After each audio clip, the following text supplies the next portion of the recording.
نحمده ونصلي على رسوله الكريم أما بعد فأعوذ بالله من الشيطان الرجيم بسم الله الرحمن الرحيم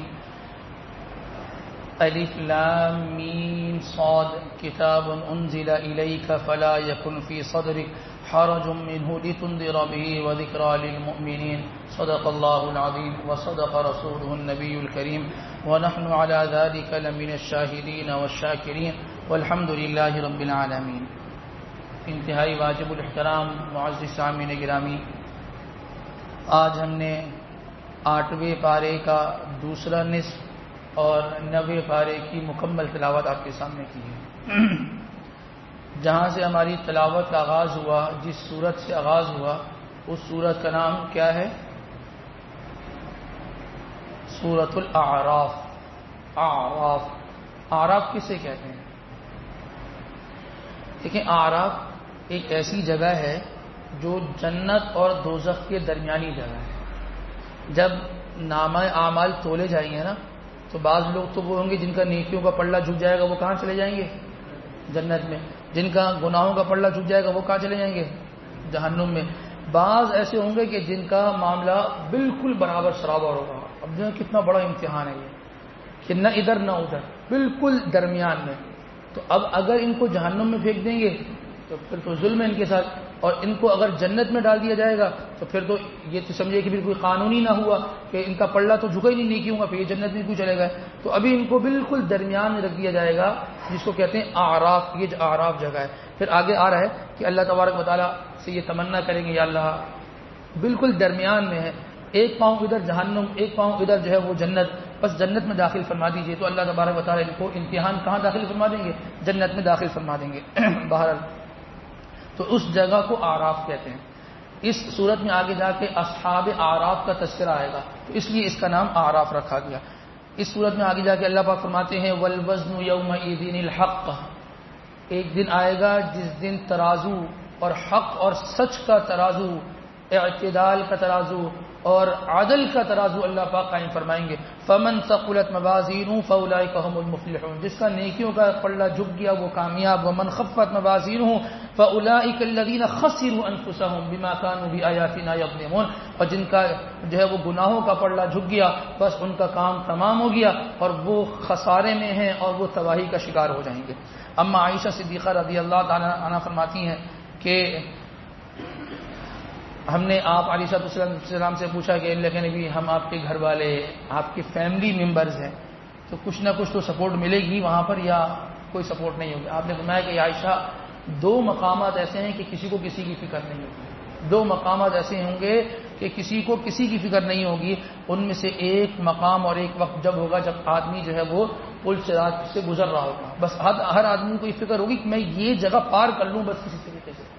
ایک مقام یہ. دوسرا مقام کیا ہے؟ جب حساب و کتاب شروع ہوگا نا، تو حساب و کتاب کے موقع پر پھر وہاں پر اللہ پاک جب حساب و کتاب لیں گے تو اس وقت میں کسی آدمی کو کسی کی فکر نہیں ہوگی. ہر آدمی کو یہ فکر ہوگی کہ میرا نیکیوں کا پلڑا جھک جائے. اور اللہ پاک خود حساب و کتاب لیں گے. لیس بینہ و بین اللہ ترجمان. اللہ اور اللہ کے درمیان کوئی ترجمان نہیں ہوگا، کوئی ٹرانسلیٹر نہیں ہوگا کہ اللہ یوں فرما رہے ہیں آپ ایسا کر لیں، اب اللہ یوں فرما رہے ہیں. اللہ پاک خود فرمائیں گے کہ ایسا کرو، پھر ایسا ہوگا. جیسا اللہ پاک فرمائیں گے ہمیں ویسا کرنا ہوگا. تو وہ حساب و کتاب کا وقت ہوگا. وہاں پر اللہ اور جو اللہ تبارک و تعالی جس وقت حساب و کتاب لیں گے اس میں کسی کو کسی کی فکر نہیں ہوگی. ہر بندے کو کس کی پڑی ہوگی؟ اپنی پڑی ہوگی. میں کسی طریقے سے یہاں سے پار ہو جاؤں.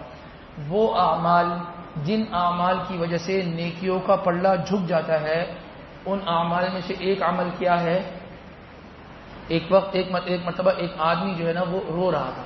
تو حضرت جبرائیل علیہ السلام نے اس سے آگے پوچھا کہ تم رو رہے ہو، کیوں رو رہے ہو؟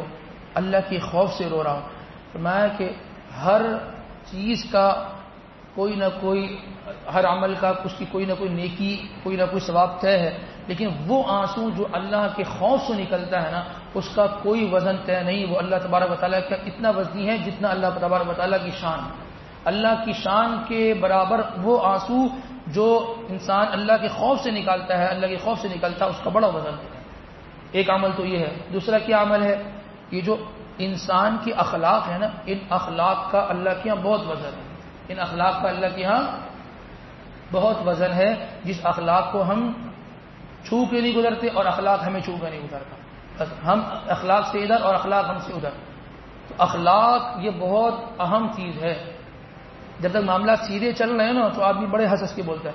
جہاں اتار چڑھاؤ ہوتا ہے نا وہاں پتہ چلتا ہے کہ حضرت کتنے با اخلاق تھے اور کتنے بد اخلاق ہیں. اور تیسری چیز کیا ہے جس سے اعمال کا وزن جو ہے وہ بڑھتا ہے؟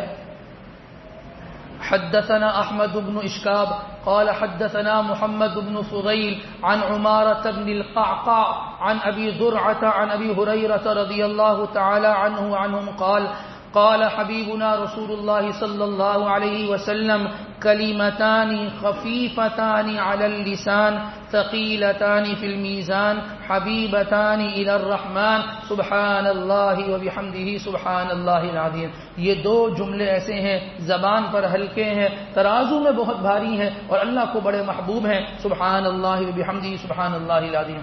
رمضان کے 5 روزے گزر گئے, ہم نے یہ تسبیح کتنی پڑھی؟ ہم نے یہ تسبیح کتنی پڑھی؟ کتنی مشکل ہے نا, سبحان اللہ وبحمدہ سبحان اللہ العظیم. مشکل ہے؟ آسان سی تسبیح ہے. روزانہ کی بنیاد پہ صبح اور شام انسان ایک پڑھ لینا, تھوڑی سی باتیں کم کرنی ہوگی اور یہ تسبیح پڑھ لینی ہوگی. 100 دانے تسبیح کو صبح, 100 دانے شام کو. سبحان اللہ وبحمدہ سبحان اللہ العظیم. بخاری کی روایت ہے, مستند روایت ہے, پوری سند ہم نے آپ کے سامنے اس لیے پڑھی کہ کوئی جھول نہیں ہے اس سے. کتنے واضح اللہ کے نبی کے احکامات ہیں, تو اس میں انسان جو ہے وہ تھوڑا سا فکر اور غور کر لے. اس کے بعد اللہ تبارک و تعالیٰ فرماتے ہیں فوسوس لہم الشیطان, شیطان نے ان دونوں کو وسوسہ ڈالا. کن دونوں کو؟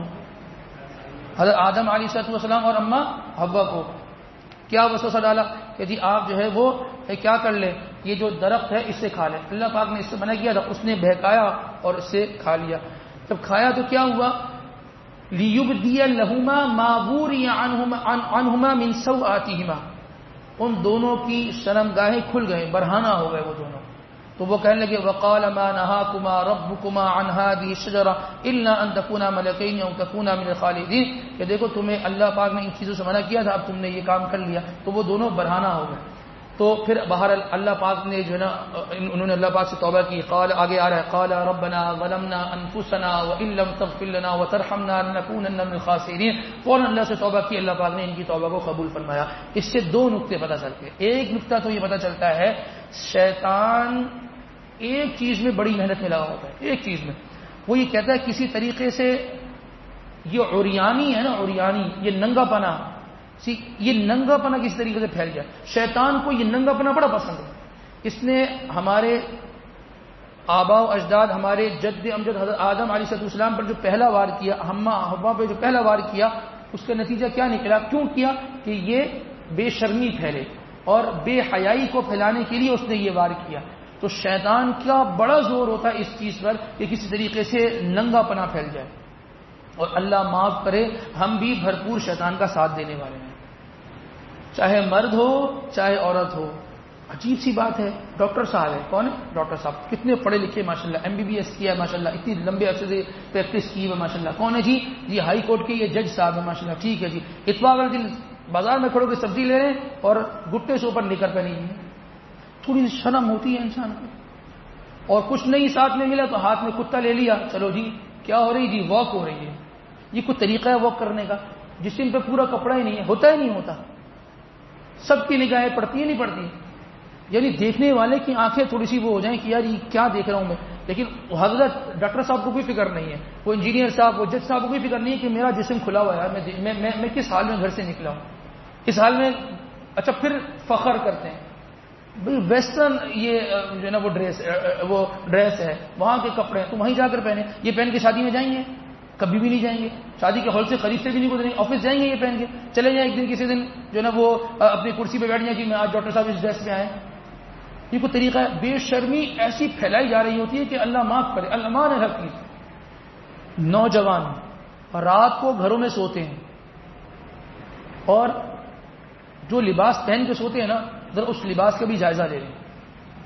یہ چھوٹے چھوٹے شارٹس پہن کر سونا یہ مناسب نہیں ہے. گھر میں بہنیں بھی ہوتی ہیں, گھر میں والدہ بھی ہوتی ہیں, گھر میں بھابیاں بھی ہوتی ہیں, گھر میں اور بڑی بزرگ خواتین ہوتی ہیں, دادی نانی بھی ہوتی ہیں, اور پھر بھی یہ چیز ایک مناسب نہیں ہے کہ انسان کا جو سطر ہے یہ گھٹنا, یہ سطر میں داخل ہے, یہ گھٹنا, یہ گھٹنے سے اوپر جو ہے یہ پہن کے گھر میں سو جانا، اور کس طریقے سے بھی گھر میں برکت آئے گی. جس گھر کے اندر ننگا پنا ہوگا، شیطان کو خوش کیا جا رہا ہوگا، اللہ کا ناراض کیا جا رہا ہوگا، اس گھر میں کہاں سے برکت آئے گی؟ اس چیز کا انسان جو ہے وہ کیا کر لے، خیال کر لے.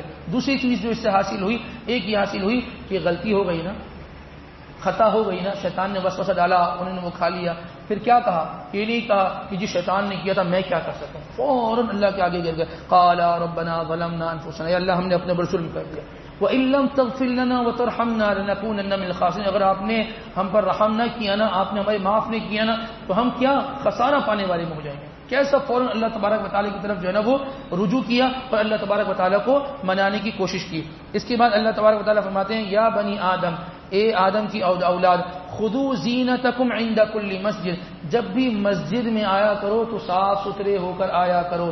وہ پسینے کے کپڑے پہن کر آ کے کھڑا ہو جانا، ٹھیک ہے، وہ ایسا لباس پہن کے آنا کہ ساتھ والے کو پتہ چل جائے کہ حضرت نے ابھی گولڈ ڈپ پی ہے، ابھی بھی سگریٹ پی کے آئے ہیں، ان کے کپڑوں سے واضح طور پر بدبو آ رہی ہے کہ یہ سگریٹ پی کے آئے. وہ پتہ چل رہا ہوتا ہے کہ جی میرے برابر میں جو کھڑا ہوا ہے وہ چنا چاٹ بیچنے والا کھڑا ہوا، اس کے کپڑے سے واضح طور پر اس کی جو ہے نا وہ بدبو کہہ لیں، خوشبو کہہ لیں، ذائقہ کہہ لیں، وہ آ رہا ہوتا ہے. اللہ کے گھر میں آئے انسان صاف ستھرا ہو کر آئے، اللہ کے گھر کو بھی صاف رکھے. اللہ کے گھر کے وضو خانوں پر پیکے مارنا، نسوار تھوکنا، یہ کہیں کی کوئی تمیز نہیں. اپنے گھر میں کوئی پھینکے گا تو چار سنے گا بھی، لیکن چونکہ اللہ کا گھر ہے یہاں پہ ہر آدمی شیر بن کر آ رہا ہوتا ہے، یہاں ہر آدمی شیر بن کے مجھے کہہ کے تو دکھائے. اور اللہ کے گھر میں آنے کے آداب کیا ہیں؟ وَمَنْ أَظْلَمُ مِمَّنْ مَنَعَ مَسَاجِدَ اللَّهِ أَن يُذْكَرَ فِيهَا اسْمُهُ وَسَعَىٰ فِي خَرَابِهَا أُولَٰئِكَ مَا كَانَ لَهُمْ أَن يَدْخُلُوهَا إِلَّا خَائِفِينَ. انسان ڈرتے ہوئے اللہ کے گھر میں آئے، میں اللہ کے دربار میں حاضر ہو رہا ہوں، اللہ کے دربار میں حاضر ہو رہا ہوں. کسی آفس میں انٹرویو کے جانا ہوتا ہے نا تو 200 مرتبہ انسان اپنی ٹائی کو ہلا کے صحیح کر رہا ہوتا ہے، انسان اپنے جوتے دیکھ رہا ہوتا ہے، انسان اپنے جو ہے نا وہ کوٹ کو دیکھ رہا ہوتا ہے، اپنے کپڑوں کو دیکھ رہا ہوتا ہے کہ میرا امپیکٹ اچھا پڑے. اللہ کے درمیان میں آ رہے ہیں کہ قمیض کچھ ہے، شلوار کچھ ہے، جی آگے کھڑو گے فجر کی نماز پڑھ کے جا رہے ہیں. یہ اللہ کے گھر کے اندر کا آداب ہے. اللہ پاک فرماتے ہیں ہمارے گھر میں آؤ تو زینت حاصل کر کے آؤ. کہیں ایسا نہ ہو کہ اس حال میں آتے رہیں اللہ تبارک و تعالی ہمارے لیے دروازے نہ بند کر دیں. بات تو بہت سخت ہے لیکن حقیقت پر مبنی بات ہے، حقیقت پر مبنی بات ہے. جس کو اس دربار کے آداب کا اندازہ نہ ہونا، خیال نہ رکھا ہونا، پھر اس کے لیے دروازے بند کر دیے جاتے ہیں کہ یہ ہمارے شاہانہ دربار میں آتے ہیں لیکن بڑے عجیب و غریب حرکت کر کے آتے ہیں اور عجیب حالات میں آتے ہیں، تو لہذا ان کو ہمارے یہاں آنے کی ضرورت نہیں ہے. اس کے بعد اللہ تبارک و تعالیٰ فرماتے ہیں قَالَ ادْخُلُوا فِي أُمَمٍ قَدْ خَلَتْ مِن قَبْلِكُم مِّنَ الْجِنِّ وَالْإِنسِ فِي النَّارِ كُلَّمَا دَخَلَتْ أُمَّةٌ لَعَنَتْ أُخْتَهَا. اللہ تبارک و تعالیٰ ایک قوم کو جو ہے وہ لے کر آئیں گے، ان کے اللہ پاک کے سامنے حاضر کی جائے گی. اللہ پاک سے کہا جائے گا یہ وہ لوگ ہیں کہ جنہوں نے آپ کی نافرمانی کی اور آپ کی جو ہے نا احکامات کو توڑا. اللہ پاک فرمائیں گے کہ ان دونوں کو اٹھاؤ، اس قوم کو اٹھاؤ، اس گروہ کو اٹھاؤ اور اس کو اٹھا کر کیا کر دو، جو ہے نا وہ جہنم میں ڈال دو. وہ کہیں گے اللہ ڈال دیجیے گا. لیکن ہم خود گمراہ نہیں ہوئے، ہمیں گمراہ کیا. کس نے گمراہ کیا؟ وہ جو ہمارے چند دوست تھے نا، ان دوستوں نے ہمیں گمراہ کر دیا، ان دوستوں نے ہمیں گناہ پر لگا دیا، ان دوستوں نے ہمیں تباہ و برباد کر دیا. تو آپ ہمیں تو عذاب دے رہے ہیں لیکن ان کو ہم سے دگنا عذاب دیجیے گا، ان کو ہم سے دگنا عذاب دیجیے گا. اللہ پاک کیا فرمائیں گے؟ اللہ پاک فرمائیں گے قال لكل ضعف، تمہارے لیے بھی دگنا ہے، ان کے لیے بھی دگنا ہے، ٹینشن نہیں لو. دونوں ایک ہی آگ کے جو گڑھے میں جاؤ گے، تم بھی جاؤ گے، وہ بھی جائیں گے، ان کو بھی دگنا ملے گا، تمہیں بھی دگنا ملے گا. تمہیں اس لیے دگنا ملے گا دنیا کے بارے میں بڑی عقل تھی، اس میں تمہیں کوئی بے وقوف بن بنا کے دکھائے، دین کے معاملے میں تم بے وقوف بن گئے، ایسے کیسے بھائی؟ تمہیں بھی دگنا عذاب ملے گا. شیطان اس آدمی سے بڑا مطمئن ہوتا ہے کہ جس کا دوست خراب بن جائے. جس کے خراب دوست بنتے ہیں نا، شیطان کہتا ہے میرا وہ کام جو میں نے کرنا تھا وہ دوست کر رہا ہے. بس اچھا دوست مل جانا، اچھا ساتھی مل جانا، وہ انسان کے لیے بہت بڑی نعمت ہے. آپ علیہ السلام نے ارشاد فرمایا المرء علی دین خلیلہ، آدمی اپنے دوست کے دین پر ہوتا ہے. اگر کسی کے بارے میں معلوم کرنا ہو نا کہ یہ نماز پڑھتا ہی نہیں پڑھتا، جس کا گہرا دوست کون ہے؟ جی فلاں ہے، وہ نماز پڑھتا ہے تو یہ بھی نماز پڑھتا ہوگا، وہ اگر گالی دیتا تو یہ بھی گالی دیتا ہوگا، اگر وہ دھوکے دینے میں ماسٹر ہوگا تو یہ بھی ماسٹر ہوں گے. تو لہذا ایسے دوست بنائیں کہ جن دوستوں کی وجہ سے انسان کی زندگی بنے، نہ کہ انسان کی زندگی تباہ و برباد ہو جائے۔ اسی کے آگے اللہ تبارک و تعالیٰ فرماتے ہیں ان الذین کذبوا بآیاتنا، وہ لوگ جنہوں نے ہماری آیاتوں کو جھٹلایا۔ جھٹلانے کا مطلب یہ ہے کہ آیات مانتے تو ہیں لیکن عمل نہیں کرتے۔ واستکبروا عنہا، اور تکبر کیا۔ جو تکبر ہے نا یہ کبیرہ گناہوں میں سے۔ تکبر بڑائی کس کے لیے؟ اللہ۔ تو اللہ کی چیز، اللہ کی صفت اپنے لیے ثابت کرے گا آدمی، اللہ پاک اس کو چکنا چور کر دیں گے۔ آپ علیہ السلام نے ارشاد فرمایا کہ اللہ پاک فرماتے ہیں حدیث قدسی ہے الکبر ردائی، کی جو بڑائی ہے یہ میری چادر ہے، اور جو ہماری اس چادر کو لے گا تو ہم اس کو چکنا چور کر کے رکھ دیں گے۔ اب کما قال، ہم اس کو چکنا چور کر کے رکھ دیں گے۔ تو اللہ تبارک و تعالیٰ فرماتے ہیں کہ جس نے ہماری آیت کو جھٹلایا اور تکبر کیا، لا تفتح لهم ابواب السماء ولا يدخلون الجنہ حتى يلج الجمل في سم الخياط، وہ اس وقت تک جنت میں داخل نہیں ہوں گے جب تک کہ اونٹ سوئی کے ناکے سے نہ داخل ہو جائے۔ حتى يلج الجمل، یلیجا کہتے ہیں داخل ہونا، جمل کسے کہتے ہیں؟ اونٹ کو۔ حتى يلج الجمل في سم الخياط، سم کہتے ہیں وہ جو سوئی کا ناکا ہوتا ہے، اور خیاط کہتے ہیں اس کو کہتے ہیں درزی کو عربی میں، تو خیاط سوئی کو کہتے ہیں، درزی کا تعلق ہے نا سوئی سے۔ تو فرمایا جب تک اونٹ جو ہے وہ سوئی کے ناکے سے داخل نہ ہو جائے، نہ گزر جائے، اس وقت تک یہ آدمی جنت میں نہیں جائے گا۔ تو سوئی کے ناکے سے اونٹ کب جائے گا؟ کبھی نہیں جائے گا۔ تو یہ آدمی بھی جنت میں کبھی نہیں جائے گا۔ بڑی واضح سے بات اللہ پاک نے ارشاد فرما دی۔ تو لہذا اپنے آپ کو جھکا کر چلے۔ جو پھلدار درخت ہوتا ہے نا وہ نیچے کو جھکا ہوا ہوتا ہے، ٹھیک ہے نا۔ عاجزی، انکساری، اپنے آپ کو اللہ کے آگے جھکا کر رکھنا، اللہ کی مخلوق کے آگے انسان جو ہے نا وہ آدمی اپنے آپ کو دبا کر رکھے۔ یہ جو ہوتا ہے نا میں کچھ بھی نہیں ہے، یہ جتنے میں کہنے والے تھے نا ذرا قبرستان میں جا کے دیکھ لیں، سب کی میں وہیں نکل گئی ہے، اور جو ہم کہنے والے نا میں ہماری بھی نکل جائے گی ان قریب۔ تو لہذا میں کچھ نہیں ہوتا، جو ہے وہ اللہ تبارک و تعالی ہے۔ میرے پاس جو ہے، جو عہدہ، جو طاقت، جو منصب، جو مجھے اللہ تبارک و تعالی نے سورسز دی ہیں وہ اللہ کی دی ہوئی ہیں، جب چاہے اللہ پاک لے لیں اور جب چاہے اللہ تبارک و تعالی مجھے اس میں ترقی عطا فرما دیں۔ تو انسان کو تکبر کرنے کی بالکل بھی کوئی ضرورت نہیں ہے۔ اس کے بعد اللہ تبارک و تعالی فرماتے ہیں وَنَادَى أَصْحَابُ الْجَنَّةِ أَصْحَابَ النَّارِ أَنْ قَدْ وَجَدْنَا مَا وَعَدَنَا رَبُّنَا حَقًّا فَهَلْ وَجَدْتُم مَا وَعَدَ رَبُّكُمْ حَقًّا۔ جب جنتی جنت میں چلے جائیں گے، جہنمی جہنم میں چلے جائیں گے، اور درمیان والے کون ہیں؟ آراف والے آراف میں آ جائیں گے۔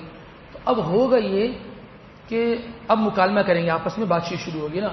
کہ بات چیت کا ذکر اس لیے کیا کہ انسان کو تھوڑی سی غیرت آئے اور انسان کو سمجھ میں آئے بات۔ جنت والے جو نا وہ یہ پوچھیں گے جہنمیوں سے، ونادى اصحاب الجنہ، پکاریں گے جنت والے اصحاب النار، جہنم والے کو، ان قد وجدنا ما وعدنا ربنا حقا فهل وجدتم ما وعد ربكم حقا، کیا وہ چیزیں جو اللہ تبارک و تعالی نے تم سے کہی تھی، نماز نہ پڑھو گے تباہ کر دیں گے، اللہ کے احکامات کو توڑو گے آگ کے اندر جو ہے وہ ڈال دیں گے، تو کیا تم نے یہ ساری چیزیں پالی ہیں؟ تو وہ کیا کہیں گے؟ قالوا نعم، جی ہاں ہم نے پا لیا ہے، جو اللہ پاک نے فرمایا تھا نا ہماری نہیں مانو گے ہم تباہ کر دیں گے، آج ہم تباہی کے اندر کھڑے ہیں۔ وہ کہیں گے جی ہاں ایسے ہی ہوا، قالوا نعم ایسے ہی ہوا۔ اب جب یہ بات شروع ہوگی نا تو فوراً اعلان ہوگا فأذن مؤذن بینہم اللعنۃ اللہ علی الظالمین، کہ بھائی وہ اعلان کرنے والا وہاں اعلان یہ کرے گا، وہ فرشتہ یہ کہے گا کہ ان ظالم لوگوں پر کیا ہے جو ہے وہ لعنت ہو، اور اللہ تبارک و تعالی ان کو کیا کر دے؟ تباہ و برباد کر دے۔ اچھا وبینہما حجاب، یہاں جنت والے یہاں جہنم والے، درمیان میں آراف والے۔ اچھا دونوں کے درمیان میں جو نا ہر ایک جو گروہ ہے اس کے درمیان میں پارٹیشن ہوگا، بالکل بند ہوگی وہ جگہ۔ اچھا جی وبینہما حجاب، ان دونوں کے درمیان میں کیا ہوگا؟ حجاب ہوگا۔ وعلی الاعراف رجال یعرفون کلا بسیماہم، یہ جو اصحاب اعراف یہ درمیان میں بیٹھیں گے نا، اللہ پاک فرماتے ہیں یہ دونوں کو، دائیں والوں کو بھی اور بائیں والوں کو، ان کے چہروں سے پہچان لیں گے۔ یعرفون کلا بسیماہم، ان کی علامت ان کے چہروں سے پہچان لیں گے، اور کیا کہیں گے؟ ونادوا اصحاب الجنۃ ان سلام علیکم، اہل جنت کو یہ کیا کریں گے؟ سلام کریں گے اور کہیں گے بھئی تم پر سلامتی ہو۔ لم يدخلوها، اللہ پاک فرماتے ہیں کہ یہ اصحاب اعراف یہ جنت والوں میں داخل تو نہیں ہوئے، لیکن وہم یطمعون، اس بات کی طمع رکھتے ہیں کہ ہمیں اس میں کیا کر دیا جائے، جو ہے وہ داخل کر دیا جائے۔ اچھا بیٹا اس کے بعد کیا ہوگا؟ ونادى اصحاب النار اصحاب الجنہ، اب یہ جہنمی جنتی سے بات کریں گے، کیا کہیں گے؟ کہیں گے کہ ان افیضوا علینا من الماء او مما رزقکم اللہ، بھوک لگی ہے بھائی، پیاس لگی ہے، کیا ہی اچھا ہو تمہارے پاس تو کھانے پینے کے جو ہے وہ ڈھیر لگے ہوئے، اگر کچھ پانی مل جائے، او مما رزقکم اللہ، یا کچھ کھانے پینے کا رزق، کوئی ایسی چیز مل جائے جس سے ہمارا پیٹ بھر جائے تو ہم کھا لیں گے، تو کیا کہیں گے وہ؟ قالوا ان اللہ حرمہما علی الکافرین، اللہ نے حرام کیا ہے تم پر کھانے پینے کو، ہم تمہیں اپنا کچھ نہیں دے سکتے۔ یہ دونوں کا مکالمہ ہے، ابھی تو لگ رہا ہے نا پتہ نہیں کیسا ہوگا، ایک خیال ہے نا، لیکن وہاں پر جب انسان پہنچے گا تو انسان ایسے ہی اپنی انہی نگاہوں سے یہ سب کچھ دیکھ رہا ہوگا۔ بس اللہ سے ہم یہ دعا کرتے ہیں کہ اللہ تبارک و تعالی ہمیں اس میں شامل فرما دیجئے، وہ جنتی لوگوں میں شامل فرما دیجئے، اور ہمیں جنت والے لوگوں میں جو ہے نا ہمیں ہمارا جو ہے نا وہ کیا فرما دیجئے اللہ پاک، ہمیں ان کا جو ہے نا وہ حصہ بنا دیجئے، اور اس گروہ میں اللہ پاک ہمیں شامل فرما دیجئے۔ اس کے بعد اللہ تبارک و تعالی فرماتے ہیں وَإِلَىٰ مَدْيَنَ أَخَاهُمْ شُعَيْبًا، یہاں سے قوم شعیب کا تذکرہ ہے۔ اللہ پاک نے ان کو کیا کر دیا تھا؟ اللہ پاک نے ان کو تباہ و برباد کر دیا تھا، اور ان کے اوپر آگ کی بارش اتری تھی۔ کیا اتری تھی؟ آگ کی بارش اتری تھی، اللہ تبارک و تعالیٰ نے ان کو تباہ کیا۔ ان کا گناہ کیا تھا؟ کیا کرتے تھے قوم شعیب؟ ناپ تول میں کمی کرتے تھے۔ کیا کرتے تھے؟ ناپ تول میں کمی کرتے۔ ہماری یہ تو نہیں ہوتی نا کمی، ہماری یہ تو نہیں ہوتی نا کہ آپ چلے جائیں نا کسی بھی بڑے مارٹ میں چلے جائیں، ہم تو حسن ظن رکھتے ہیں لیکن ایسا نظر آتا ہے جی 5 کلو چینی 4 کلو چینی کا وہ پیک اٹھائیں اور کہیں کہ جی اس پہ ٹیگ لگاؤ 4 کلو چینی ہے 4 kg اور اس کے ریٹ یہ ہیں، آپ اس کو رکھ لیں، آپ دیکھ لیں کیا آپ کو ملے گا؟ ڈنڈی ملتی ہے وہاں پر۔ وہ ایک ریڑھی والا، کبھی انسان سوچتا ہے نا یہ آپ کو میں پچھلے 25 سال سے دیکھ رہا ہوں آپ ریڑھی پہ پھل بیچ رہے ہو، آج تک پھل ہی بیچ رہے ہو، ترقی ہوتی ہے انسان کی، تمہاری ترقی کیوں نہیں ہو رہی؟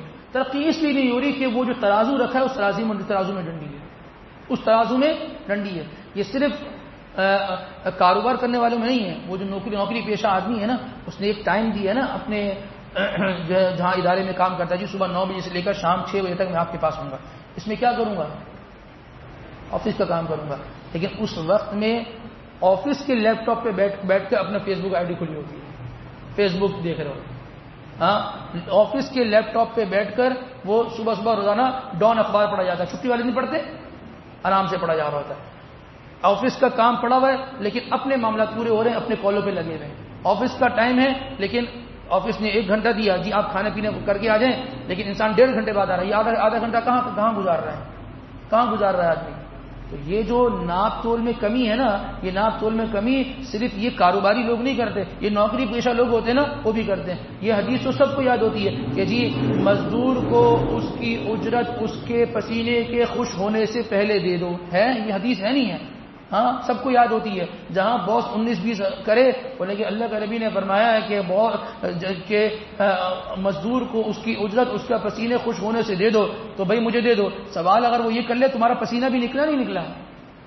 تمہارا پسینہ نکلا ہے اللہ کے لیے؟ نہیں، پسینہ اللہ کے لیے نہیں نکلا، اور پسینہ جو ہے یہاں کام کرتے نہیں نکلا، پسینہ کس کے لیے نکلا ہے؟ اپنے کام کاج کے لیے، آفس میں بیٹھ کے آفس کے ٹائم میں اپنے کام کاج کے اندر انسان کا پسینہ نکلتا رہا۔ تو لہذا معاملات دونوں طرف سے خراب ہوتے ہیں، دونوں کو اپنی اصلاح کرنے کی کیا کرنی چاہیے؟ وہ ضرورت ہے۔ اس کے بعد اللہ تبارک و تعالیٰ فرماتے ہیں وقال الملأ الذين كفروا من قومه لئن اتبعتم شعيبا انكم اذا لخاسرون، جب قوم کے جو حضرت شعیب علیہ السلام نے فرمایا نا کہ بھائی تم لوگ جو ہے نا وہ کیا کرو، ناپ تول میں کمی مت کیا کرو نا، تو اس قوم کے جو سردار تھے نا انہوں نے کہا بات تو اچھی ہے، بات تو اچھی ہے، جیسے یہاں سب کہہ رہے ہیں مطلب بات تو آپ صحیح کر رہے ہیں کہ وقت پورا دینا چاہیے، ناپ تول میں کمی نہیں ہونی چاہیے، بات تو بہت اچھی ہے، لیکن کیا فرمایا کہ لئن اتبعتم شعیبا، اگر ہم نے شعیب کی یہ بات مان لی نا تو انکم اذا لخاسرون، کیا ہو جاؤ گے؟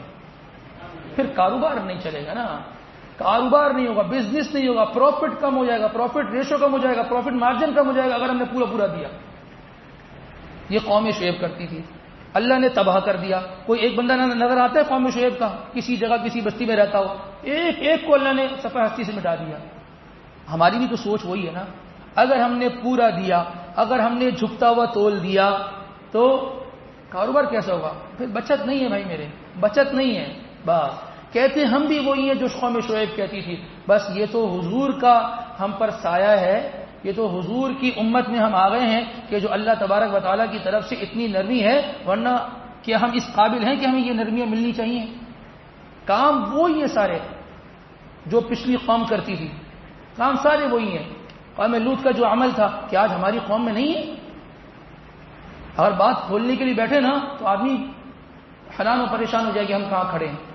تو بہرحال وہ خرابیاں جو پچھلی قوموں میں تھیں وہ ہمارے اندر ہیں.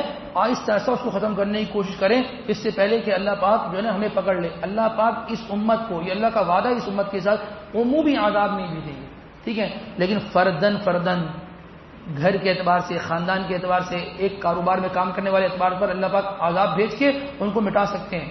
ٹھیک ہے نا. تو یہ اللہ کا حلم ہے، یہ اللہ کا رحم ہے کہ اللہ پاک ہمیں دیکھ رہے ہیں اور اللہ تبارک و تعالیٰ اس چیز کو یہ دیکھ رہے ہیں کہ ہم اللہ کی نافرمانی کر رہے ہیں. لیکن اللہ پاک کا کہنا یہ ہے کہ چلو آج نہیں تو کل لوٹ کے آ جائے گا، تو ہم لوٹ کے چلے جائیں نا، اس سے پہلے کہ اللہ پاک ہمیں خود ہی بلا لے کہ چلو جی تمہارا کام ختم ہو گیا. اس کے بعد اللہ تبارک و تعالیٰ فرماتے ہیں ثم بعثنا من بعدهم موسى بآياتنا الى فرعون وملئه فظلموا بها فانظر كيف كان عاقبة المفسدين. یہاں سے حضرت موسیٰ علیہ الصلوۃ والسلام اور حضرت ہارون علیہ الصلوۃ والسلام کا قصہ ہے. اللہ پاک نے ان دونوں کو کہاں بھیجا تھا؟ مصر بھیجا تھا. کس لیے بھیجا تھا؟ تبلیغ کے لیے بھیجا تھا بھائی، تبلیغ کے کام کے لیے. موسیٰ علیہ الصلوۃ والسلام اور ہارون علیہ الصلوۃ والسلام کو اللہ پاک نے بھیجا تھا مصر اور فرعون کے پاس بھیجا تھا. اور کیا کہا تھا کہ فرعون کو دین کی دعوت دو، فرعون کو دین کی دعوت دو. لیکن جو فرعون ہے نا، اس پر یہ جو فرعون، مصر کے ہر بادشاہ کو فرعون کہتے ہیں. مصر کے یہ کہتے ہیں نا فرعون، نا فرعونیت یہ ایک صفت ہے، کسی خاص بندے کا نام نہیں ہے. تو مصر کے جو بھی بادشاہ آتا ہے اس کو فرعون کہتے ہیں. اور اس وقت کا جو بادشاہ تھا اس کا اصل نام من فتح تھا. کیا تھا؟ من فتح، یہ اس کا اصل نام تھا. بہرحال یہ دونوں حضرات جو ہے وہ ان کے پاس گئے اور ان سے کہا کہ جی وہ ہم اللہ کا دین آپ کے پاس لے کر آئے ہیں، تو آپ جو ہے نا اللہ کے دین کو مان لیں. لیکن وہ کیا ہے؟ فرعون، وہ فرعونیت، وہ تکبر، میں کچھ ہوں، میرا کوئی سٹینڈرڈ ہے، میں کیسے جھک جاؤں، میں کیوں کسی کی اتباع کر لوں، میں کیوں کسی کے پیچھے کا چلوں، لوگ میرے پیچھے چلیں، میں قائد بنوں. بہرحال ان دونوں حضرات کو اللہ پاک نے جب بھیجا تو حضرت موسیٰ علیہ السلام نے اپنی نشانیاں بھی ان کے سامنے رکھی. دو نشانیاں رکھی، ایک تو جو عصا تھا وہ عصا جو ہے وہ اژدھا بن جاتا تھا، یہ بھی رکھی. اور جو ہے ید بیضاء، آپ اپنا ہاتھ مبارک کو اپنے جو ہے نا وہ یہاں بغل کے نیچے رکھتے تھے اور پھر دوبارہ جب نکالتے تھے وہ روشن ہوتا تھا ہاتھ. ٹھیک ہے، تو یہ دونوں نشانیں رکھی. تو فرعون کے جو درباری تھے نا، یہ جو چیلے ہوتے نا، چیلے یہ کام خراب کر دیتے. تو فرعون کے جو درباری تھے نا، انہوں نے یہ بات کہی کہ یہ اصل چاہتے ہیں آپ اس ملک سے نکل جائیں اور یہ مصر پر حکومت کریں. تو لہذا یہ سب جادو وادو ہے، ایسی کوئی اس طرح کی کہانی جو ہے نا وہ نہیں ہے. اچھا جی، تو حضرت موسیٰ علیہ السلام سے اس نے کہا فرعون نے کہ جی آپ لوگ مجھے جو ہے یہاں سے نکالنا چاہتے ہیں اور جو ہے نا یہ سارا جو ہے نا وہ جادو ہے اور اس کے ذریعے سے آپ جو ہے نا ہم پر جو ہے نا وہ روب ڈالنا چاہتے ہیں تاکہ ہم یہاں سے نکل جائیں. بہرحال تو فرعون سے انہوں نے کہا کہ بھئی یہ جادو نہیں ہے، یہ کیا ہے؟ یہ ایک نبی کا معجزہ ہے جو اللہ تبارک و تعالیٰ اپنے نبی کے ہاتھ پر ظاہر فرما دیتے ہیں اور یہ اللہ کی دین اور اللہ کی عطا ہوتی ہے، میں اللہ کا نبی ہوں. بہرحال فرعون ماننے کے لیے تیار نہیں تھا. تو فرعون اسی بات پہ اڑا ہوا تھا کہ یہ جادو ہے. بہرحال تو ہوا یہ کہ فرعون نے کہا کہ یأتوک بکل ساحر علیم، کہ تمام کے تمام وہ لوگ جو مصر میں جادو کو جانتے ہیں ان کو بلا لو. اچھا جی، جب ان کو بلا لیا تو وجاء السحرة فرعون قالوا ان لنا لاجرا ان كنا نحن الغالبين. جادوگروں سے یہ کہا کہ دیکھو تمہارا ہم مقابلہ کرائیں گے، دو جادوگر آئیں ان سے کروائیں گے، ٹھیک ہے نا، تو لہذا تم نے ان کا مقابلہ کرنا ہے. تو وہ جو جادوگر تھے انہوں نے کیا کہا؟ تو کہا کہ قالوا ان لنا لاجرا، ہمیں کیا ملے گا، ان كنا نحن الغالبين، اگر ہم غالب آ گئے ہمیں کیا دو گے؟ اگر ہم موسیٰ علیہ السلام سے جیت گئے اس جادو میں تو ہمیں کیا ملے گا؟ ٹھیک ہے نا. تو فرعون نے کیا کہا؟ قال نعم وانکم اذا لمن المقربین، آپ ہمارے مقرب لوگوں میں ہو جائیں گے، ہم آپ کو اپنے سینٹ کا حصہ بنا لیں گے، آپ کو ہم اپنے خاص لوگوں میں شامل کر لیں گے آپ اگر جیت جاؤ گے تو۔ چلو جی ٹھیک ہے بھی۔ قالوا یا موسیٰ اما ان تلقی و اما ان نکون نحن الملقین، موسیٰ علیہ السلام سے ان لوگوں نے کہا کہ بھئی آپ جو ہے وہ اپنا عصا پہلے پھینکیں گے یا ہم پھینکیں؟ تو موسیٰ علیہ السلام نے فرمایا قال القوا، تم لوگ پھینک لو۔ فلما القوا، جب انہوں نے پھینکا، سحروا اعین الناس واسترهبوهم وجاءوا بسحر عظیم، تو ان کی جو رسیاں تھیں وہ یوں یوں سانپ کی طرح چلنے لگی، تو لوگ حیران ہو گئے کہ یہ کیسے چل رہی ہیں۔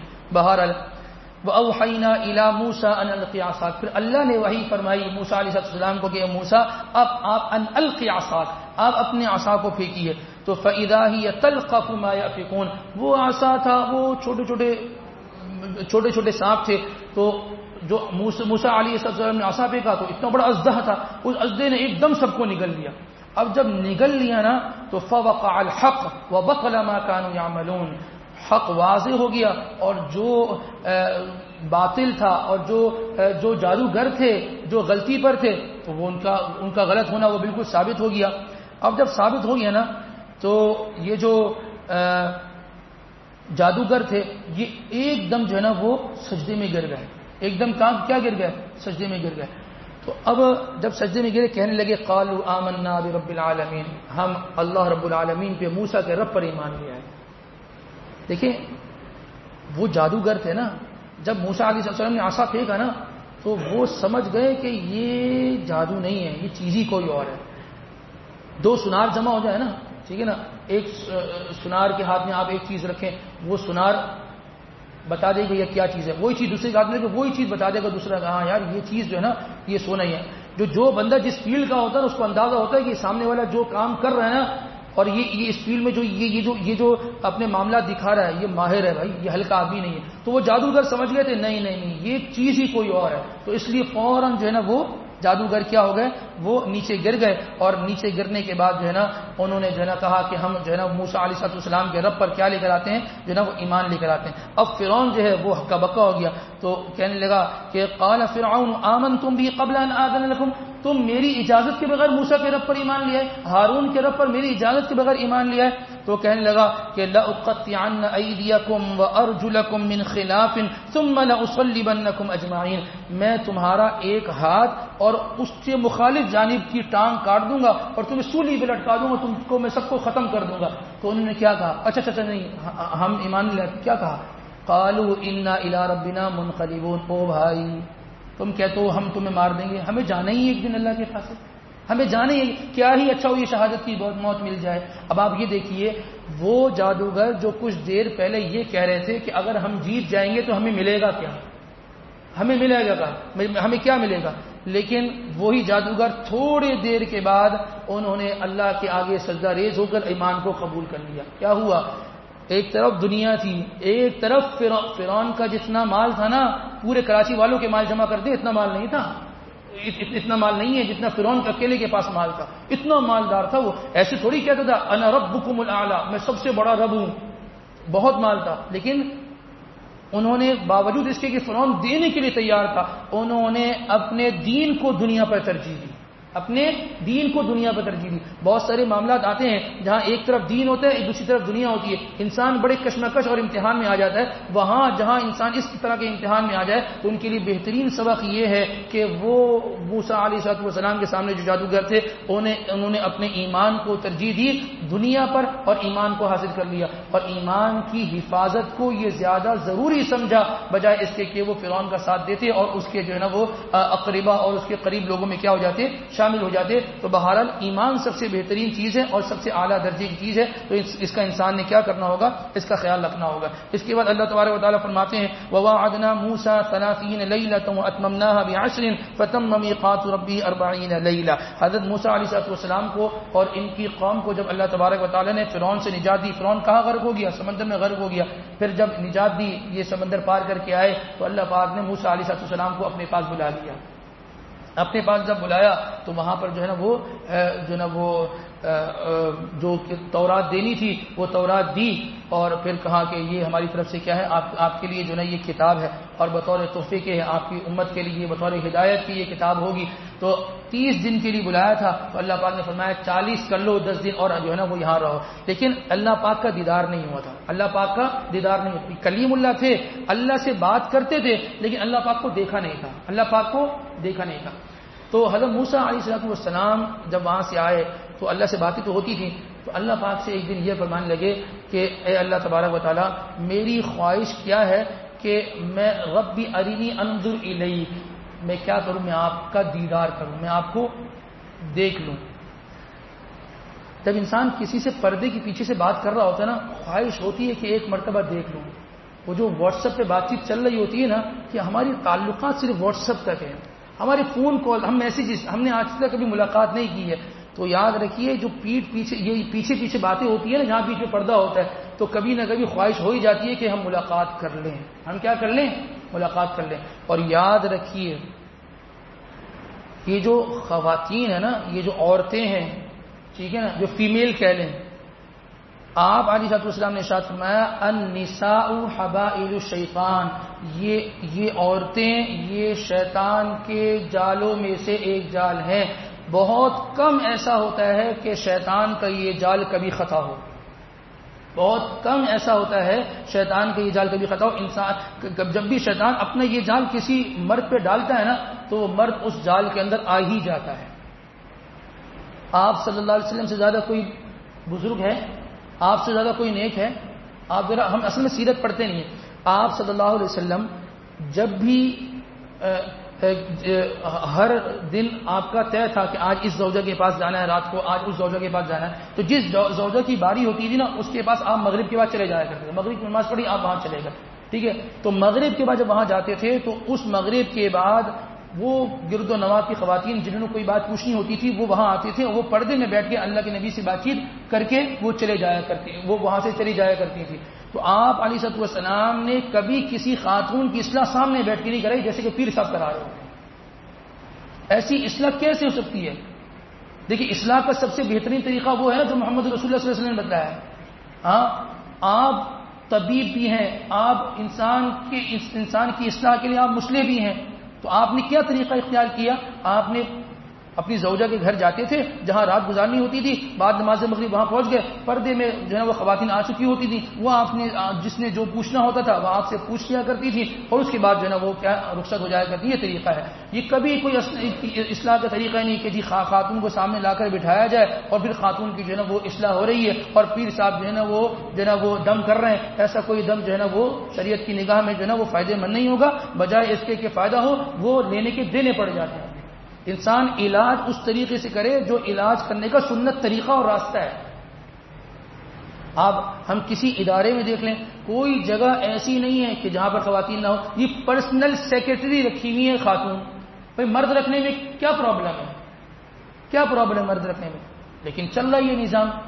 تو یہ چیز اللہ تبارک و تعالیٰ کو کیا ہے، یہ چیز اللہ تبارک و تعالیٰ کو پسند نہیں ہے کہ غیر محرم خواتین سے بات چیت ہو، اس کا انسان کو بہت زیادہ نقصان ہوتا ہے۔ فی الوقت انسان بڑا اس میں جو ہے نا وہ کہنا جس کو اڑ رہا ہوتا ہے، لیکن جب انسان گرتا ہے نا، دھڑ کر کے نیچے گرتا ہے اور انسان کے 14 طبق روشن ہو جاتے ہیں، تو اس لیے انسان کو اس سے کیا چاہیے، بچنا چاہیے۔ بہرحال تو حضرت موسیٰ علیہ السلام نے خواہش ظاہر کی کہ اللہ آپ سے باتیں کی ہیں، کبھی دیکھا نہیں، تو میں آپ کو دیکھنا چاہتا ہوں۔ تو اللہ پاک نے فرمایا قال لن ترانی، دیکھو تم مجھے نہیں دیکھ سکتے، ان آنکھوں سے اللہ کا دیدار نہیں ہو سکتا۔ ہاں، وہ جو دیدار ہوگا اللہ تبارک و تعالیٰ کا، وہ آنکھیں اور ہوں گی، وہ مقام ہی اور ہوگا، وہ سمائی کچھ اور ہوگا، تو آپ نہیں دیکھ سکتے۔ تو فرمایا کہ اچھا ایک کام کرو، یہ جو پہاڑ ہے نا تمہارے قریب، تو اس پہاڑ پر ہم اپنی تجلی ظاہر کریں گے۔ تجلی سے مراد یہ لینے ہمارا سایہ آئے گا، یا یہ سمجھے کہ ہمارا عکس آئے گا، بس تم یہ دیکھ لو، اگر یہ دیکھ لیا نا تو پھر ہمیں دیکھ لینا۔ فلما تجلی ربہ للجبل، جب اللہ پاک نے اپنی تجلی اس پہاڑ پہ ظاہر کی تو کیا ہوا، خر موسیٰ صعیقا، تو موسیٰ علیہ السلام بے ہوش ہو کے گر گئے، اور جعلہ دکا وخر موسیٰ صعیقا، وہ جو پہاڑ تھا وہ پہاڑ ریزہ ریزہ ہو گیا، اور موسیٰ علیہ السلام جو ہے نا وہ جو نا وہ گر گئے، بے ہوش ہو کے گر گئے. پہاڑ نے بھی اللہ کی تجلی کو برداشت نہیں کیا. جب ہوش آیا نا تو کہنے لگے فلما افاق قال سبحانك تبت اليك وانا اول المؤمنین. یا اللہ بس آپ کی ذات بڑی پاک ذات ہے، مجھ سے یہ خطا ہو گئی تھی کہ میں نے یہ کہا کہ آپ کو دیکھنا ہے. تبت الیک، میں توبہ کرتا ہوں. وانا اول المؤمنین، بن دیکھی بس آپ پر جو ہے میں ایمان لے کر آنے والا ہوں، اور میں جو ہے نا بن دیکھ کر آپ کو جو ہے نا وہ تسلیم کرتا ہوں. بس ٹھیک ہے، مجھے جو ہے نا وہ دیکھنا تھا، لیکن یہ تو آپ کی جو پاور ہے اور آپ کی جو تجلی ہے وہ یہ پہاڑ برداشت نہیں کر سکی. میں چکر آ کے میں بے ہوش ہو گیا، میں گر گیا. وہ چاہے کہ آپ کی قدرت، آپ کی طاقت، آپ کیا ہوں گے. تو بہرحال تو اس طرح جو ہے نا حضرت موسیٰ علیہ السلام نے اللہ تبارک و تعالیٰ سے کہا کہ اللہ بس میں آپ کو جو ہے نا وہ بن دیکھے میں کامل طور پر ایمان جو ہے نا وہ لانے والا ہوں. ایسا نہیں ہے بھائی پہلے ایمان نہیں لاتے تھے، مثلا ایمان لاتے تھے لیکن ایمان میں اضافہ ہوا، اور اللہ تبارک و تعالیٰ سے کہا کہ اللہ بس آپ کا یہ کہنا کہ تم مجھے نہیں دے سکتے وہ بات صحیح تھی، میں واقعی آپ کو نہیں دے سکتا تھا. اس کے بعد اللہ تبارک و تعالیٰ فرماتے ہیں وَاتْلُ عَلَيْهِمْ نَبَأَ الَّذِي آتَيْنَاهُ آيَاتِنَا فَانسَلَخَ مِنْهَا فَأَتْبَعَهُ الشَّيْطَانُ فَكَانَ مِنَ الْغَاوِينَ. آپ اس آدمی کا تذکرہ کریں جس کو ہم نے اپنی نشانی عطا کی تھی مگر وہ اس کو بالکل چھوڑ کر نکل گیا، پھر شیطان اس کے پیچھے لگ گیا اور وہ گمراہ ہو گیا. یہ ایک واقعے کی طرف اشارہ ہے. حضرت موسیٰ علیہ السلام نے جو اپنی قوم جو ہے وہ بنی اسرائیل کو یہ کہا کہ تمہیں جو ہے نا اب ہم مصر سے نکل گئے ہیں، اب کہاں جانا ہے ہمیں؟ شام، فلسطین جانا ہے. وہاں کون سی قوم آباد تھی؟ قوم عمالقہ. ٹھیک ہے، اس کو قوم جبارین بھی کہتے ہیں، دونوں نام ہیں اس کے. تو وہ قوم عمالقہ وہاں آباد ہے، تو ہمیں کیا کرنا ہے؟ وہاں جا کے ان سے جہاد کرنا اور ہمیں پتہ ہوگی. بہرحال جب یہ حضرات یہاں سے نکلے نا تو وہاں قوم عمالقہ والوں کو پتہ چل گیا کہ یہ لوگ آ رہے ہیں. ٹھیک ہے، تو اب انہوں نے کہا کہ کچھ ایسا کیا جائے کہ یہ ہم تک پہنچ ہی نہ سکیں، کہ ہم تک پہنچ ہی نہ سکیں. تو انہوں نے اس زمانے کا ایک آدمی تھا جس کا نام تھا بلعم بن باعورہ. کیا نام تھا؟ کتنا مشکل نام ہے، بلعم بن باعورہ. یہ اس زمانے کا آدمی تھا، یہ مستجاب الدعوات تھا. کیا تھا؟ مستجاب الدعوات اس زمانے میں. تو قوم جبارین جو تھی، جو قوم عمالقہ تھی، انہوں نے جا کر ان کے سرداروں نے جا کے اس سے کہا کہ ایک کام کرو کہ یہ جو موسیٰ علیہ السلام اپنے ساتھ لشکر لے کر آ رہے ہیں نا، تو اس لشکر کے خلاف جو ہے نا تم بددعا کر دو. یہ مستجاب الدعوات تھا. تو اس نے کہا نہ بابا، میں نبی وقت کے نبی کے خلاف میں بددعا کر دوں؟ ایسا نہیں کر سکتا، میں ایسا نہیں کر سکتا. انہوں نے بڑے مال کی پیشکش کی اور بڑے معاملات کیے. اس نے کہا نہ بابا میں نہیں کر سکتا یہ. بہرحال لیکن وہ بھی سمجھدار تھے، ہوشیار تھے. جب اس نے بالکل منع کر دیا نا بلعم بن باعورہ نے، تو یہ گئے اس بلعم بن باعورہ کی بیوی کے پاس. کہا کہ آپ جو ہے نا آپ ہوم منسٹر ہیں، تو آپ جو ہے نا وہ اپنے شوہر سے بات کیجئے، آپ ان کو منوائیے اور یہ اتنا مال و متاع ہم آپ کو دے دیں گے. تو اس کی بیوی نے کہا جی کوئی مسئلے کی بات ہی نہیں ہے، شام کو آ لینے دو گھر پہ. جب وہ آئے، بلعم بن باعورہ گھر پہنچا تو بیوی نے کہا کہ دیکھو ہمارے حالات بھی ہیں، فلاں ہے، ڈھمکانا ہے، یہ تم مستجاب الدعوات ہو، تمہارے مستجاب الدعوات ہونے کا فائدہ کیا ہے؟ ایک ہی تو موقع ملا چکر لگانے کا، لگا دیتے ہیں. ایسی باتیں ہوتی ہیں نا گھر میں، ایک ہی تو موقع چکر لگانے کا، سبھی لگاتے رہتے، تم بھی چکر لگا دو. بہرحال بیوی نے اس کو راضی کر دیا. جو کام غیر نہ کر سکے، وہ سردار نہ کر سکے، بیوی نے راضی کر دیا. بہرحال اب جب قلب بلعم بن باعورہ تیار ہوا اس بات کے لیے کہ میں موسیٰ علیہ السلام اور ان کی قوم کے خلاف بددعا کروں، منہ سے بددعائیہ کلمات نکالنے کے لیے بیٹھا، تو زبان کس کے قبضے قدرت کے اندر ہے؟ بلعم بن باعورہ کے قبضے قدرت میں نہیں ہے، اللہ کے قبضے قدرت کے اندر. جب وہ بیٹھا بددعا کرنے کے لیے موسیٰ علیہ السلام کے خلاف اور دعا کرنے لگا قوم عمالقہ کے حق میں، تو زبان الٹ چلنے لگی. وہ موسیٰ علیہ السلام کے حق میں دعا ہونے لگی اور ان کے خلاف بددعا ہونے لگی. وہ سرداران نے پکڑا، بھائی کیا ہو گیا؟ آپ مسئلہ غلط سمجھیں. کہا کہ مسئلہ سمجھ گیا ہوں میں، لیکن یہ میرے کنٹرول میں نہیں ہے، یہ میرے کنٹرول میں نہیں ہے. یہ ان کے لیے دعا کر رہی ہے، تمہارے لیے بددعا کر رہی ہے. کہا یہ کیا کر دیا تم نے؟ بہرحال لیکن اس نے ایک بات یہ کہی کہ دیکھو اب اللہ پاک نے جو مجھے مستجاب الدعوات کا یہ جو عہدہ دیا تھا نا، اور جو مجھے نیکی کا یہ جو مجھے ایک نیک عمل دیا تھا، یہ مجھے کوالٹی دی تھی، یہ تو اب میرے پاس سے جا رہی ہے. ٹھیک ہے، نہیں چلی گئی ہے، کیونکہ میں نے اللہ کے نبی کے خلاف جو ہے نا وہ بددعائیہ کلمات کہنے کے لیے میں تیار بیٹھا ہوں. تو لہذا اب ایک کام یہ کرو کہ اب تو میں گناہگار ہو ہی گیا ہوں، ایک راستہ تمہیں بتا دیتا ہوں کہ یہ جب لشکر آئے گا نا، تمہیں ایک نسخہ بتاتا ہوں کہ تم اس سے انشاءاللہ جو ہے نا کیا ہو جاؤ گے، تمہارا فائدہ ہو جائے گا انشاءاللہ۔ اس نے نہیں کہا تھا، بہرحال تمہارا فائدہ ہو جائے گا۔ اس نے یہ کہا کہ تم جب ان کا لشکر یہاں سے گزرے نا تو نوجوان لڑکیوں کو کھڑا کر دینا۔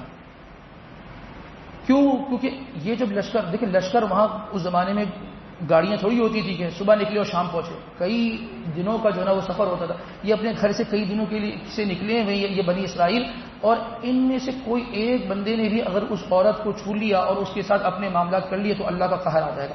اور کہنے لگا دیکھو یہ جو خواتین کے ساتھ تعلق ہے نا، یہ ایک ایسا عمل ہے کہ جس سے اللہ پاک کا قہر اتر جاتا ہے۔ یہ تمہیں نسخہ بتا دیتا ہوں، وہ اس میں ملوث ہوئے اور وہ تباہ ہوئے، بس ختم۔ تو لہذا تم یہ کام کر لو۔ اچھا جی چلے، وہاں سے پورے کا پورا جو ہے نا وہ لشکر آیا۔ جب لشکر آنے لگا تو انہوں نے اپنی خواتین کو کھڑا کر دیا، نوجوان لڑکیوں کو کھڑا کر دیا۔ تو وہ اس لشکر نے جو اپنی نگاہوں کو نیچے جھکا کر جو ہے وہ نگاہیں جو ہے نا جھکا کر وہ گزر گیا۔ ایک بنی اسرائیلی کی جو ہے وہ نگاہ ایک عورت پہ پڑی اور اس نے اپنے معاملات کر لیے۔ جب معاملات کر لیے تو اللہ تبارک و تعالیٰ کی طرف سے وہی بات ہے، عذاب آیا، طاعون پھیلا، 70,000 افراد اس طاعون کا شکار ہوئے اور ہلاک ہوئے۔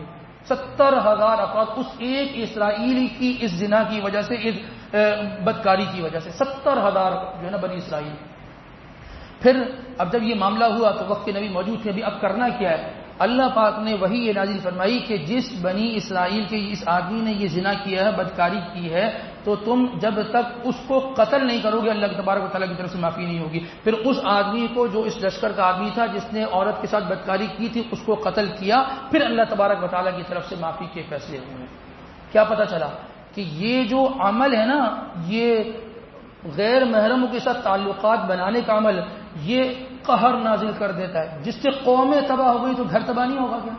وہ انسان خود تباہ نہیں ہو جائے گا؟ جس سے قوم 70,000 افراد اللہ پاک نے ہلاک کر دی ہے تو انسان خود تباہ نہیں ہوگا؟ تو لہذا یہ بتلا دیا گیا کہ اس طریقے کے تعلقات بنانا یہ انسان کی نسلوں کو برباد کر دیتے ہیں، انسان کے گھرانے تباہ ہو جاتے ہیں۔ اور دوسری چیز بھی یہ بھی بتا دی کہ دیکھو مال کے پیچھے اتنے پاگل نہ ہو جاؤ کہ سمجھ میں نہ آئے کہ تمہیں اب کرنا کیا ہے۔ یہ لالچ ہے نا، یہ بہت بڑی بری بلا ہے، بہت جو ہے نا بری بلا ہے۔ تھوڑے سے پیسے کے لیے کہ انسان کہتا ہے کہ یہ پیسہ مل جائے گا، تھوڑا سا تو میں نے 19-20 کام کرنا ہے، کوئی مسئلے کی بات ہی نہیں ہے۔ اگر اللہ کی طرف سے پکڑ آ گئی نا تو یاد رکھیے جتنے آنے تھے نا اس سے 4 گنا زیادہ نکل جائیں گے۔ تو اس سے انسان کو کیا کرنا چاہیے؟ اپنے آپ کو بچانا چاہیے۔ اس کے بعد سورۃ الانفال ہے۔ انفال کہتے ہیں مال غنیمت کو۔ کسی کہتے ہیں؟ مال غنیمت کو۔ مال غنیمت کیا ہوتا ہے؟ ابھی آخری ہمارا جو اتوار کو درس قرآن تھا اس میں ہم نے ذکر کیا تھا، ایک ہوتا ہے مال غنیمت، ایک ہوتا ہے مال فے۔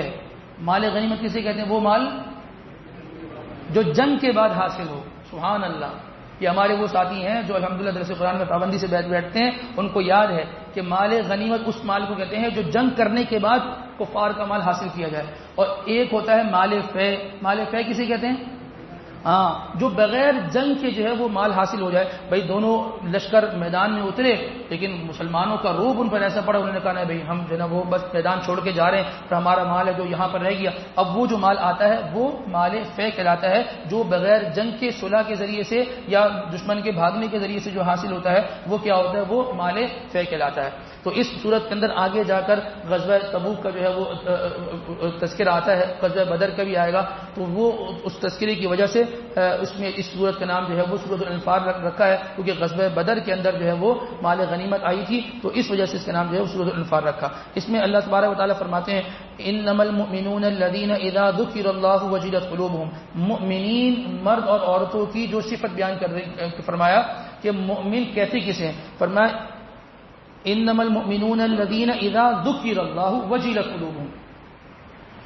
مومن وہ ہیں کہ جب ان کے سامنے اللہ کا تذکرہ کیا جاتا ہے تو کیا ہے؟ ان کے رونگٹے کھڑے ہو جاتے ہیں۔ وجلت قلوبهم، ان کا دل جو ہے وہ خوف زدہ ہو جاتا ہے۔ حشر، محشر، قبر، حساب و کتاب، جنت، جہنم، جب یہ بات کی جاتی ہے تو وہ بیدار ہو جاتے ہیں، وہ بیدار ہو جاتے ہیں۔ اور فرمایا کہ ہم کب بیدار ہوتے ہیں؟ نماز میں کھڑے ہوں گے، پوری نماز میں کبھی انسان بیدار مغزی نہیں ہوگی، لیکن جو موبائل بجا نا فوراً انسان متوجہ ہو جاتا ہے جی میرا موبائل بجا ہے، اب وہ دماغ میں گھوم رہا ہوتا ہے کہ اس کا فون آیا ہوگا۔ یہ انسان کی کیفیت ہے۔ اللہ کے قرآن سے انسان بیداری نہیں ہوتا. فرمایا انما المؤمنون الذين اذا ذكر الله وجلت قلوبهم واذا تليت عليهم آیاته زادتهم ایمانا. اور جب ان کے سامنے ہماری آیتیں بیان کی جاتی ہیں تو ان کے ایمان میں کیا ہوتا ہے؟ اضافہ ہوتا ہے. وہ یہ نہیں کہتے کہ امام صاحب نے بہت لمبی نماز پڑھا. اتنی لمبی بھی کوئی نماز ہوتی ہے؟ وہ والے مولانا صاحب ہے نا، وہ تو بھائی 25 منٹ میں فارغ کر رہے ہیں. تو یہاں 45 منٹ بہت زیادہ ہے. یہ باتیں ہوتی ہیں نا معاشرے میں. وجیلت قلوبہم، جب قرآن پاک کی تلاوت ہو تو ان کے ایمان میں اضافہ ہوتا ہے. دیکھیں رمضان سے پہلے، تراویح شروع ہونے سے پہلے ہمارا ایمان کہاں تھا، اور پورا قرآن سننے کے بعد ہمارا ایمان کہاں ہو، یہ ہمیں فیصلہ کرنا ہے. پورا قرآن آیات سننے کے بعد بھی اگر ایمان میں اضافہ نہیں ہوا نا تو پھر انسان کے لیے خطرے کی بات ہے. انسان کے لیے کیا ہے؟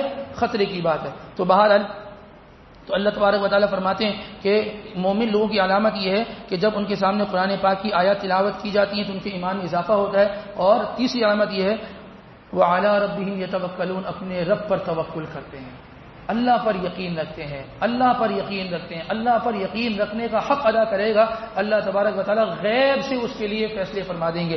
اور چوتھی علامت یہ ہے الذین یقیمون الصلاۃ، مومن آدمی صرف ایمان کے نعرے نہیں لگاتا، نماز بھی پڑھتا ہے. وَمِمَّا رَزَقْنَاهُمْ يُنْفِقُونَ، اور اللہ پاک کی راہ میں وہ مال جو اللہ نے دیا اس کو کیا کرتا ہے؟ خرچ بھی کرتا ہے.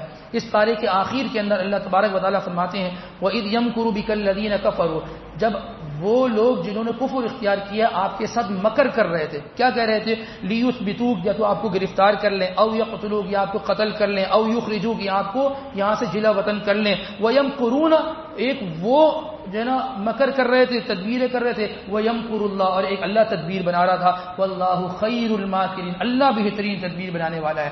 اصل میں ہوا کیا، جب آپ علیہ السلام جو دین لے کر آئے تو وہ دین پھیلنا شروع ہوا نا تو مشرکین مکہ اور یہودیوں کے پیٹ میں مڑوڑ شروع ہو گیا کہ یہ دین اتنا کیوں پھیل رہا ہے.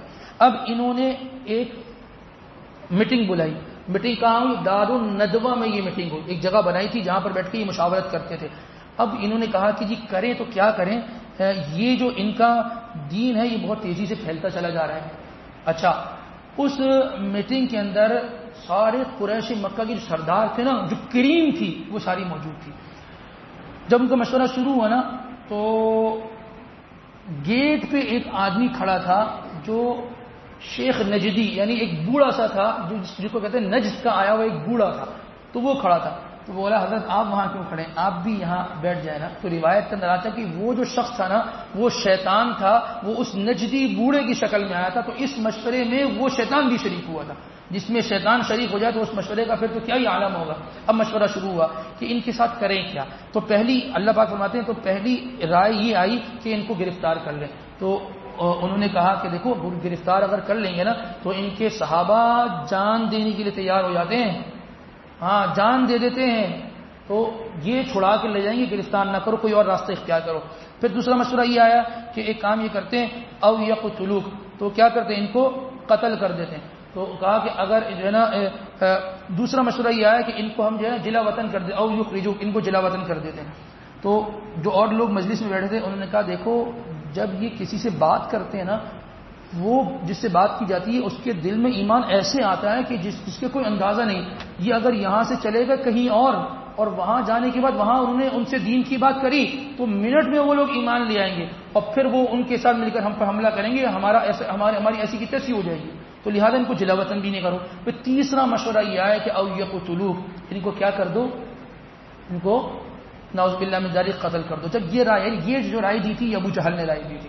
ابو جہل نے کہا بھائی معاملہ ہی ختم کر دو. کیا ہوگا، سارے قبیلے کے ہر قبیلے کا ایک نوجوان لے لیں گے، ٹھیک ہے نا، وہ سب مل کر ان پر حملہ کریں گے اور ان کو نعوذ باللہ من ذالک قتل کر دیں گے. ابھی کس کس سے دیت لیں گے، اس قبیلے والوں سے کس کس سے قصاص لیں گے، اس کو قتل کریں گے، قصاص میں اس کو کریں گے، کس کو کریں گے. آخر میں کیا ہوگا، بھائی دیت جمع کرائیں گے تو تھوڑے تھوڑے پیسے ہم لا کے دیت دے دیں گے، معاملہ حل ہو جائے گا. تو جو شیخ نجدی جو شیطان بیٹھا تھا بولا کہ یہ کی نا بات، یہ دیا آپ نے مشورہ بہترین قسم کا. بہرحال اب یہ سب جو ہے نا وہ جمع ہو گئے. کہا کہ ہر قبیلے والا اپنا ایک ایک نوجوان دے دے. ہر قبیلے کا ایک نوجوان آیا.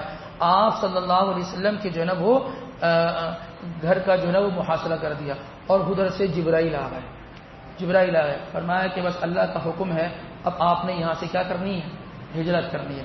تو ہجرت جو کرنی ہے تو باہر تو ہر قبیلے کا ایک ایک نوجوان کھڑا ہے، وہ تو پیچھے لگا کہ یہ بس باہر نکلیں، یہ اٹھیں تو بس ہم ان کو پھر نہیں چھوڑیں گے. تو باہر آپ صلی اللہ علیہ وسلم بستر سے مبارک سے اٹھے، آپ نے کس کو لٹایا؟ حضرت علی کرم اللہ وجہہ. کیوں لٹایا تھا؟ امانتیں تھیں، وہ امانتیں لوٹانے کے لیے آپ لٹا کر گئے تھے حضرت علی کو. بہرحال جب آپ نکلے نا تو اللہ تبارک و تعالیٰ نے فرمایا کہ آپ جو ہے نا ایک مٹھی بھر مٹی اٹھائیں اور آپ ان کے اوپر پھینک دیں. اور پھر پھینکتے وجعلنا من بین ایدیہم سدا ومن خلفہم سدا فاغشیناہم فہم لا یبصرون، ان کو نظر ہی نہیں آئے گا. آپ نے مٹی پھینکی اور مٹی پھینکنے کے بعد آپ وہاں سے نکل گئے اور جو ہے نا ان کو نظر ہی نہیں آیا. معلوم کیا چلا؟ یہ آنکھیں نہیں دیکھتی، اللہ دکھاتا ہے. ان آنکھوں میں دیکھنے کی صفت نہیں ہے. کھڑے تھے آنکھیں کھول کے انتظار میں حضور کے، لیکن آنکھوں نے کام کرنا چھوڑ دیا. اللہ دکھاتا ہے، اللہ جو چاہتا ہے وہ دکھاتا ہے، اور جس چیز سے چاہتا ہے اللہ نظریں پھیر دیتا ہے. بہرحال جب یہ نکل گیا نا تو حضرت علی رضی اللہ عنہ بستر پر لٹا دیا. حضرت علی رضی اللہ اب دیکھ ایسا بہادر آدمی حضرت علی رضی اللہ عنہ ایسے موقع پہ بستر پر لیٹ گئے، بس سو گئے.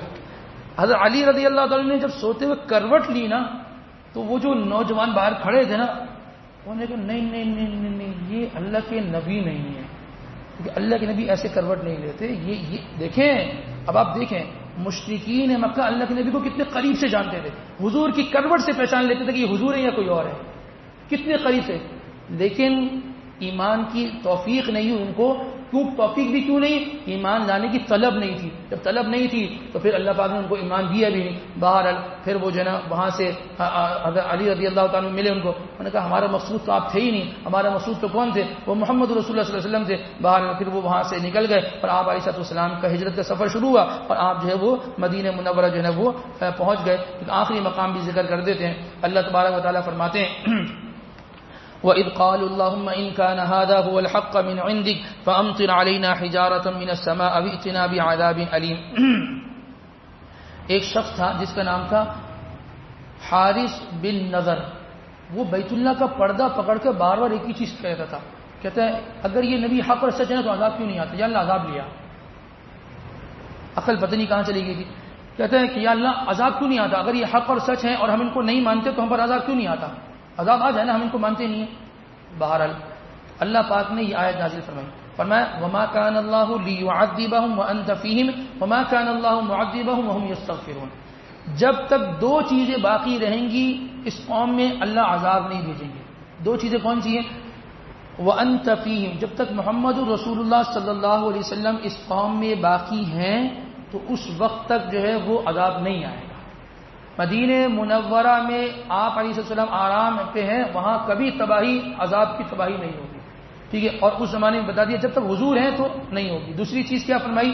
وما كان الله معذبهم وهم يستغفرون. جب تک قوم استغفار کرنے والی ہوگی نا اس استغفار کی برکت سے اللہ عذاب کبھی نہیں بھیجے گا. استغفار کی کتنی فضیلت ہے یہ. پھر کیا ہوا؟ آپ صلی اللہ علیہ وسلم جو ہے وہ ہجرت کر کے مکے سے مدینے چلے گئے. تو حضور تو چلے گئے نا، تو اب تو عذاب آ جائے. اب عذاب کیوں نہیں آ رہا؟ کیونکہ ابھی بھی مکے کے اندر بعض مسلمان ایسے تھے جو وہاں مقیم تھے. آہستہ آہستہ ہجرت ہوئی نے بھی، بعض نے بعد میں ہجرت کی. جو رہتے تھے وہ بھی استغفار کرتے تھے، اس لیے مکے میں عذاب نہیں آیا. پھر کیا ہوا؟ اللہ پاک نے ان مشرکین کو کہا کہ ذرا تھوڑا سا یہاں سے باہر نکلو، بدر میں آ جاؤ، بدر میں آ جاؤ، مکے سے نکل جاؤ، کیونکہ وہاں تو استغفار کرنے والے موجود ہیں نا. جب استغفار کرنے والے موجود تو وہاں عذاب نہیں آ سکتا استغفار کی برکت سے. ان کو بدر میں نکالا، وہ ان کی چپت لگی اور وہ ان کی طبیعت ٹھیک ہو گئی. اللہ پاک نے بدر کے میدان کے اندر ایسا مارکا ہوا کہ ان کو لوہے کے چنے چبا دیے. کیوں؟ نہ وہاں پر حضور تھے نہ وہاں پر استغفار کرنے والے تھے. تو اس سے ایک یہ بات پتہ چلی کہ جب تک جس قوم میں جس گھر میں استغفار کرنے والے ہوں گے اللہ کا عذاب کبھی بھی نہیں آئے گا. کچھ عرصے پہلے کورونا آیا تھا نہیں آیا تھا؟ بھولے تو نہیں ہے نا؟ کورونا آیا تھا جس کو کووڈ-19 کہتے ہیں. بہت لوگوں نے بہت باتیں کی کہ جی سینیٹائزر استعمال کریں اور فلاں نہ کریں، ماسک لگائیں اور اتنا فاصلہ رکھیں اور نمازوں میں یہ فاصلہ اور مسجدیں بند اور کھول، یہ کریں وہ کریں. بڑے بڑے لیڈروں نے بڑی بڑی باتیں کری کہ بھائی احتیاطی تدابیر ہونی چاہیے. کوئی ایک ایسا تھا جو یہ کہنے والا ہو کہ یار یہ اللہ کی طرف سے یہ عذاب ہے.